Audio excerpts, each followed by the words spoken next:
So thank you guys for being here. Thank you for doing your explaining your kind of backgrounds and where you're working and explaining the ecosystems. I think we have some kind of fun, slightly edgy discussions that are here just because of the various intersections and overlaps between kind of all of our work, but between you guys specifically and the way that you're thinking about ecosystems and the way you're thinking about investing, kind of under this shared quasi definition of impact, or impact meaning doing good versus maybe not necessarily good, but just impact meaning changing ecosystems.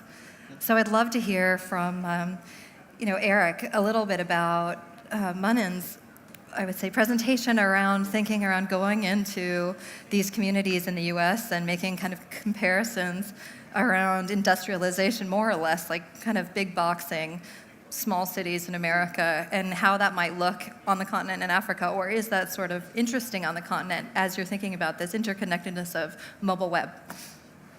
Right. So, I generally think that impact is all about the lens you are, and then the jurisdiction in which you are. Right. So, and then the third is whether it's intentional or implied. Mm-hmm. Right. So obviously what you're doing makes impact to the extent that that is what you define as impact.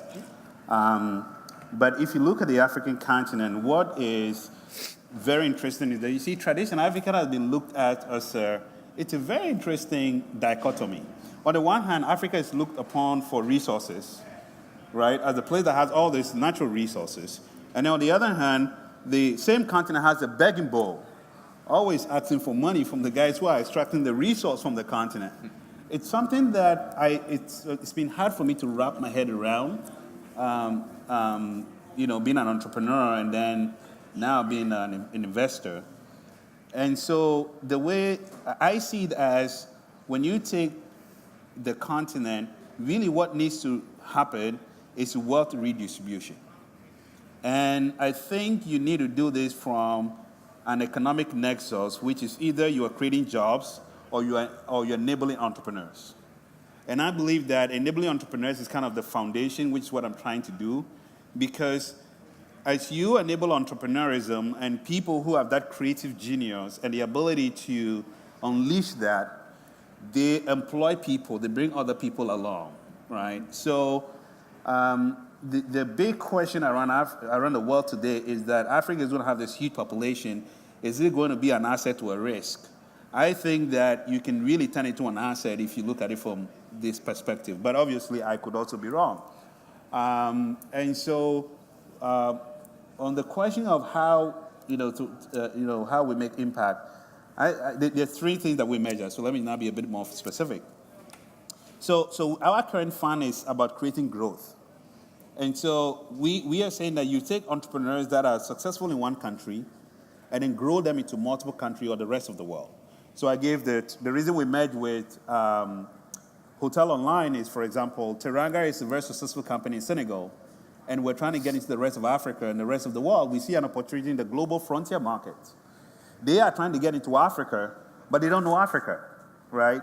So there was a clear opportunity where, as Andre said, by merging the two companies, we suddenly employ more than 50 people. And suddenly we have 1,300 hotels on our platform, and we can grow this into millions right away.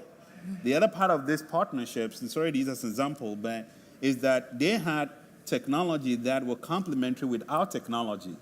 They had a business model that was complementary with our business model. Mm-hmm. And so by creating this marriage, we create growth very quickly. We can become a very important employer in this emerging frontier market. And what we are really doing is very simple. We're just taking hotels that are offline and bringing them online. So giving them the tools to run a hotel, and then giving you the ability to find those hotels. Most of you would like to come to Africa and say, but I can't find the hotels online. No, it's not that the hotels are non-existent. There are a lot of hotels in Africa. They are just not online. Yeah. So, Manen, I'm curious. So there's an intention that Eric speaks of in kind of the way he sees ecosystem development and investing and things like that. I know that you focused a lot of your presentation around opportunity, Yep. and opportunity around kind of wealth generation, and wealth generation kind of I would say predominantly focused around the investors or that opportunity from an investor, and that's perfectly natural given that that's your role. I'm questioning what is the intentionality behind your impact, meaning that this is the intention of your activities in these communities.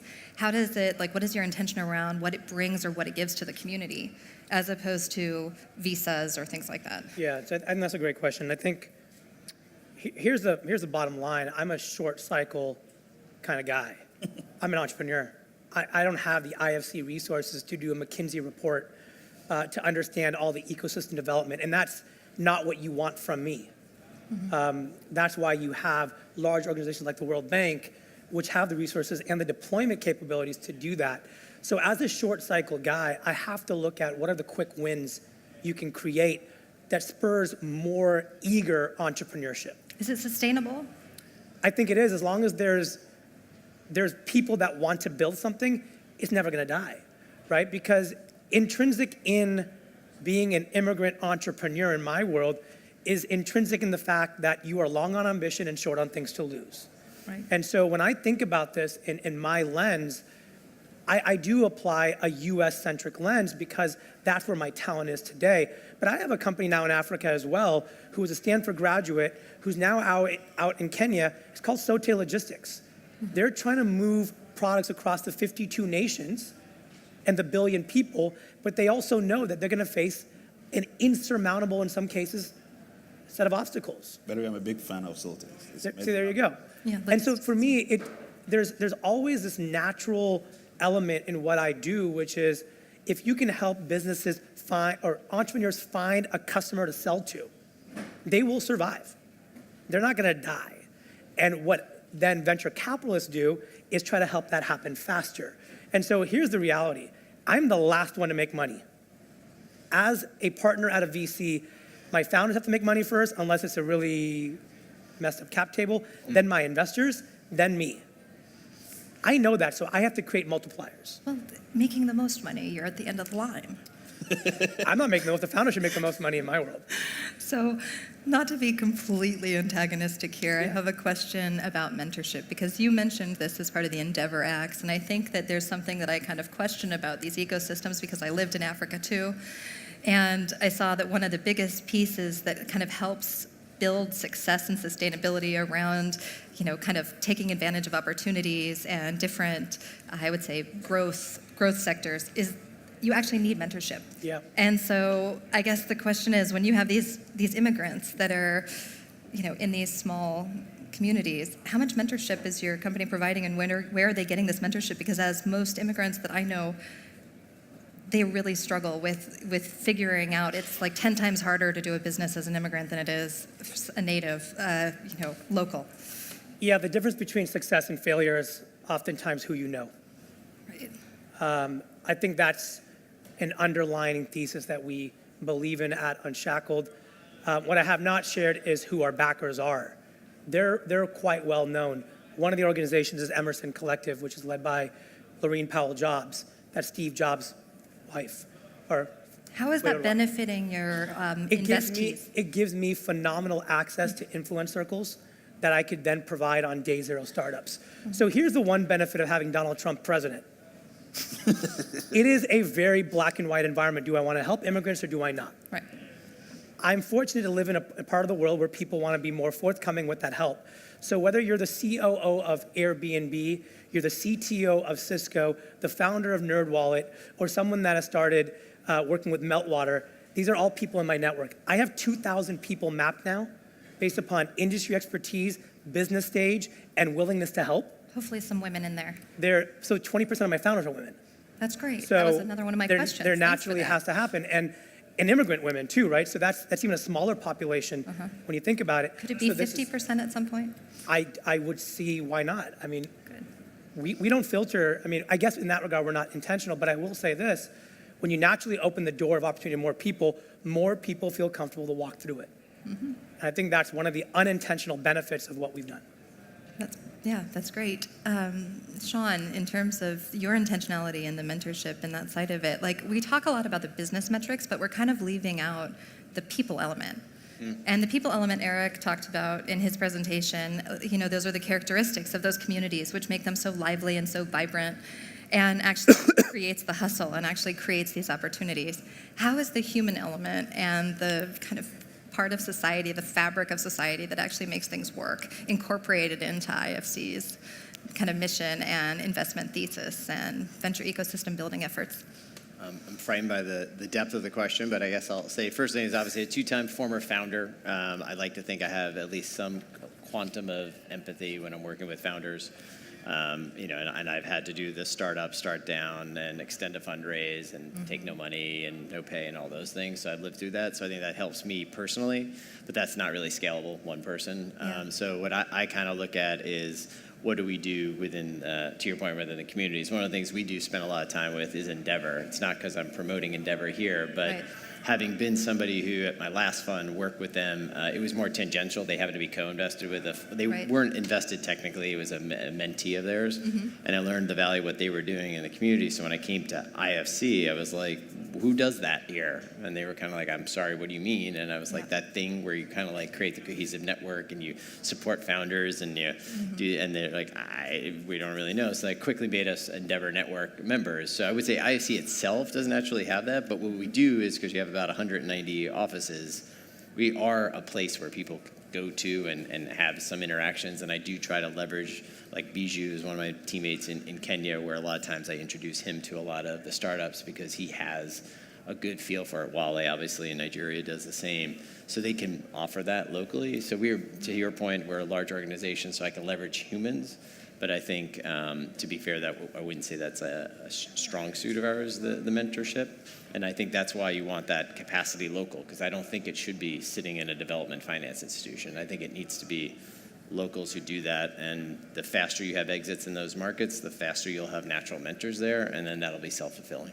Yeah. So to pick on that, so actually our tagline as a firm is mentor financing.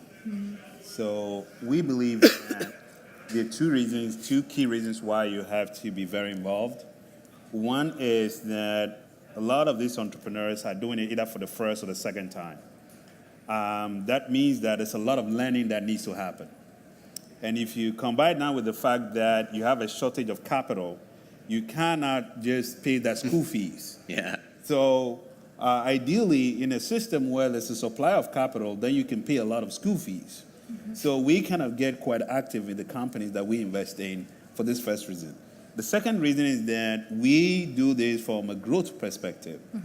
Now, these entrepreneurs are not only doing it for the first time, they're probably going to that country for the first time.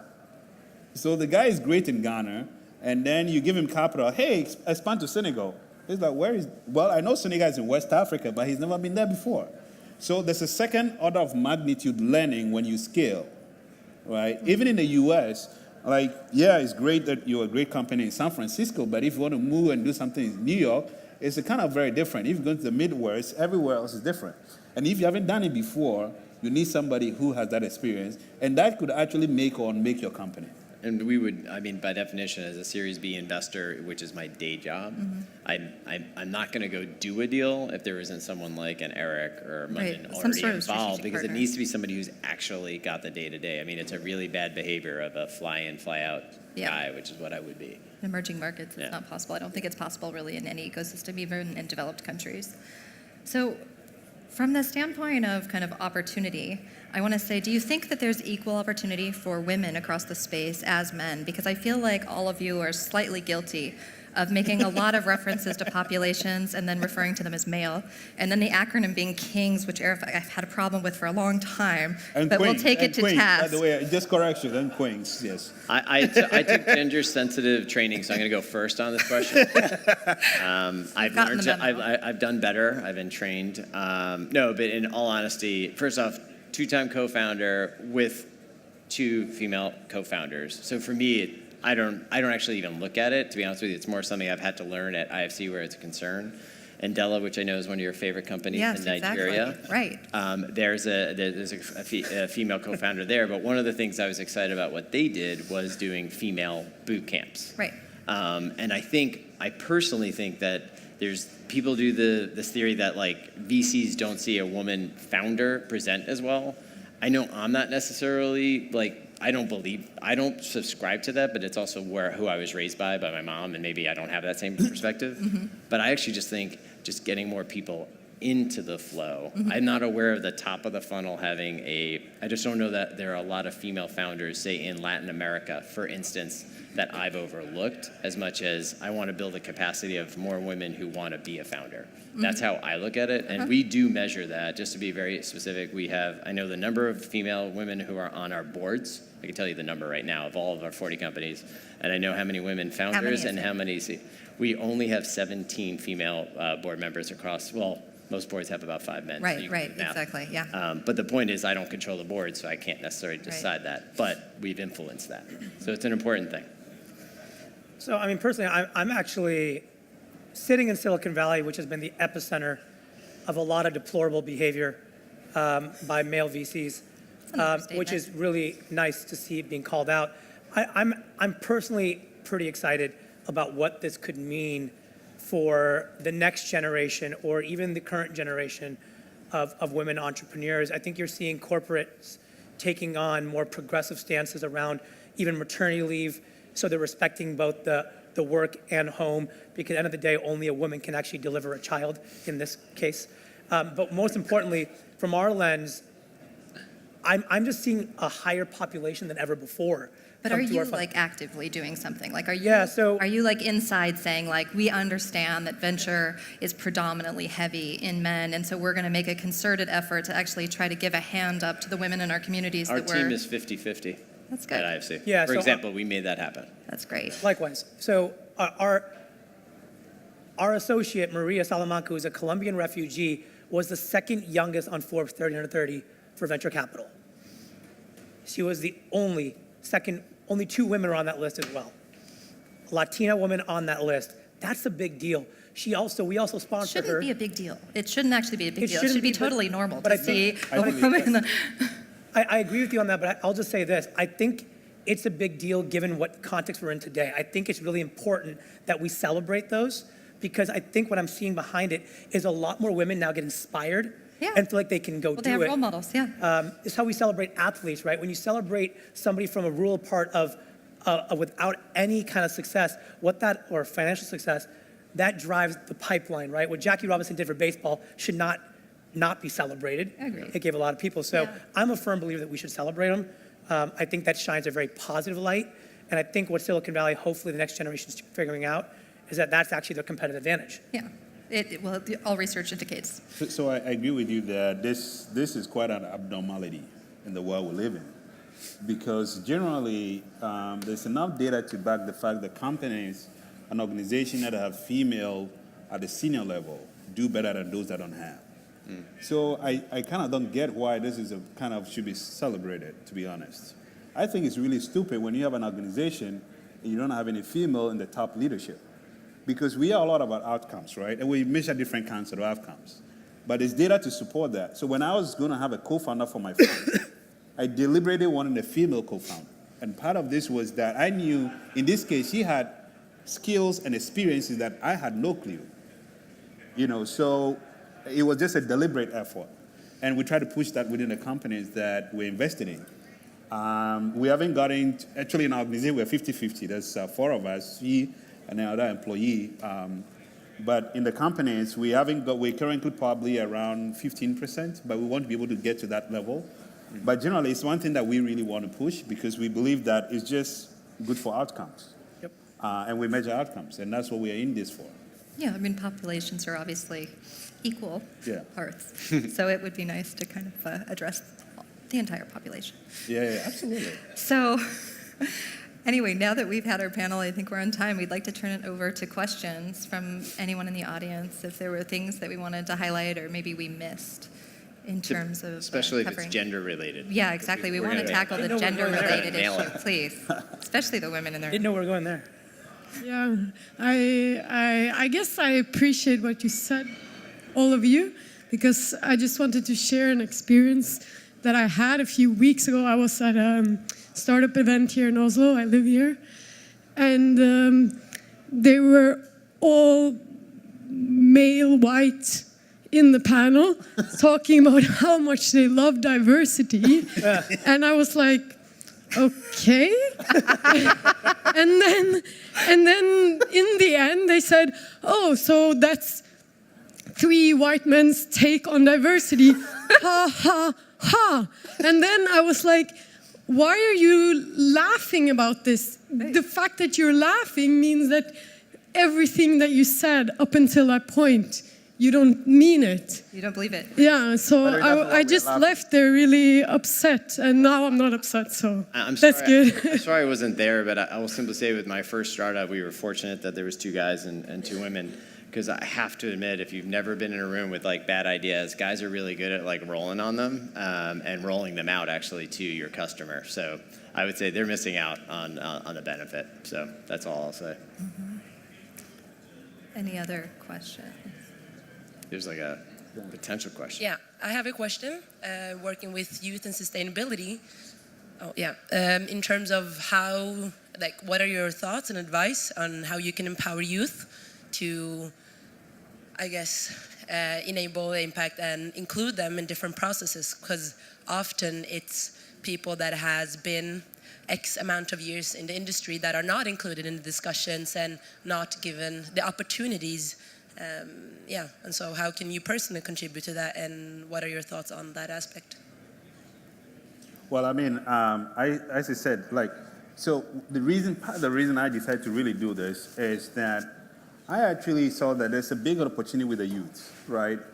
And this paradigm shift that I talked about is quite powerful. Like, I grew up, when I was growing up, the in thing was you finish school, get a job, or leave the country. And in my lifetime, I've seen a generation who are like, I don't even care about college. I want to learn how to build the next Google or Facebook out of Africa.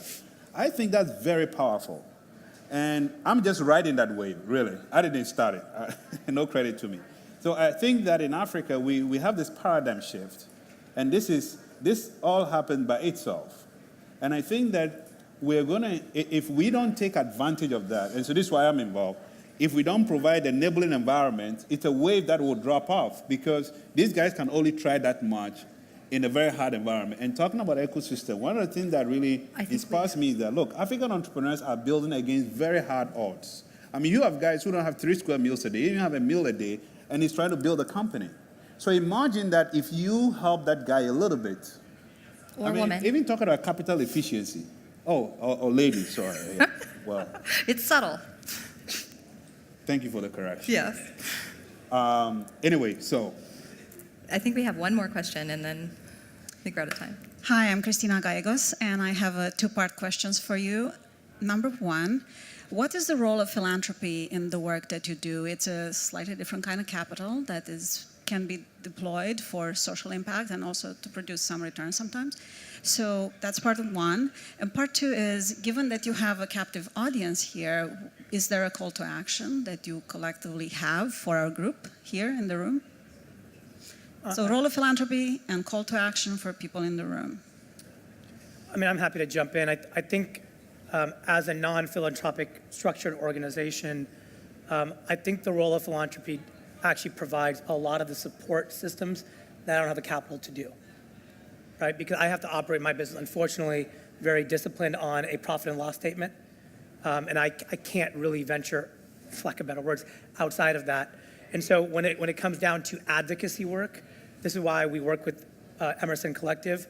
They can do a lot of the advocacy work within DC and policy. When it comes to storytelling and taking back the narrative, they have the resources to do that as well, where I don't. And so I think the role of philanthropy is really important, because I think you need to have a heart of a nonprofit with a mind of a for-profit. And I think if you don't have them both within yourself, you need to partner with somebody that can bring you that other side of it. And on the second question, which was around specifically? Call to action. Call to action. For me, this is always very much what can we do today. And I would just say, if you have 4 or 5 companies in your market you have access to that you think could be bettered by a new startup serving their profit and loss, let me know who they are. I'll probably find a founder to solve their problem. I'll just go next. Philanthropy, obviously, so I'm the for-profit arm, so I don't directly have experience, but I'm always influenced by it. And a lot of the markets I work in, There have been definite instances of capacity building within the companies, either somebody who had experience working or was actually commissioned to do more work via philanthropy. So I've actually seen it as a capacity building solution, and I think that's good. So like getting a better CFO. One of our jokes is in East Africa, we're always looking for a CFO. For some reason, all of our companies, we can't keep CFOs there. Yeah. But I won't make that my call to action. But the point is I see philanthropy building talented things in particular. On a call to action, I would just speak to, you heard me mention earlier on the mentors, and I even mentioned it yesterday at the Impact Day. People are always asking me what to do, and I'm like, if you would just create a secondary, literally in my market, pretty much if it's not India and China at this point, if you can go create some secondaries for those founders and for some of the early investors like this guy over here, that will create the cycle of that person who now becomes the star in their home community and their local storyline. And if that's like, if you're thinking about giving out money away, I think that's like a 20xer on the money that you're giving away that you can't comprehend and it's not known. And it would be better than just straight up investing. And by the way, you'd be long the company as well. Awesome. Thank you, guys. Thank you. Thank you. Yeah.